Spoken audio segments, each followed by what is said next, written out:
അപ്പോൾ നമുക്ക് ഇന്ന് ഒരു കപ്പ ബിരിയാണി കഴിച്ചാലോ? അതിൻ്റെ വീഡിയോ ആണ് ഇന്ന് ഞാൻ ചെയ്യാൻ വേണ്ടി പോകുന്നത്.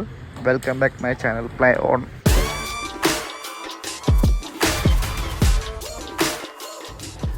അപ്പോൾ ഈ കപ്പ ബിരിയാണി എന്താണ്? ഈ കപ്പ ബിരിയാണി ഞാൻ ആദ്യമായിട്ട് കഴിക്കുന്നത് ഇടുക്കിയിലെ കട്ടപ്പന പോയ സമയത്താണ് കപ്പ ബിരിയാണി ഞാൻ ആദ്യമായിട്ട് കഴിക്കുന്നത് കേട്ടോ.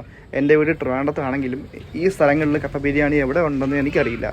ഇത് ഒരു ട്രാവൽ ടൈമിലാണ് ഞാൻ കപ്പ ബിരിയാണി കഴിക്കുന്നത്. എനിക്ക് അതിനുശേഷം ഭയങ്കര ഇഷ്ടപ്പെട്ടു. പിന്നീട് ഞാൻ കഴിക്കുന്നത് ഈ ഹോട്ടലിൽ വെച്ചാണ്. ഇവിടെ ഞാൻ പുള്ളിയുടെ കപ്പ ബിരിയാണി പറഞ്ഞു. അവിടെ എനിക്ക് തോന്നുന്നു ഹാഫ് 100 രൂപയും ഫുള്ള് 150 വരുന്നത് കേട്ടോ.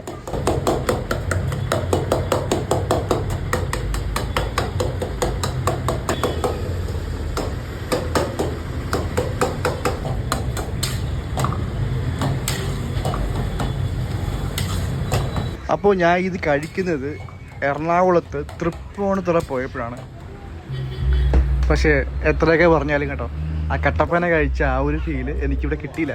പക്ഷെ എന്നാൽ ഇത് മോശം എന്നല്ല ഞാൻ പറയുന്നത്. പക്ഷെ കട്ടപ്പന ഞാൻ ആദ്യമായിട്ട് ആ കപ്പ ബിരിയാണി കാണുന്നതും സംഭവം കഴിക്കുന്നതും ഒരു ഫീൽ ഉണ്ടല്ലോ, ആ ഒരു ഫീൽ എനിക്കിവിടെ കിട്ടില്ല എന്നുള്ളൂ.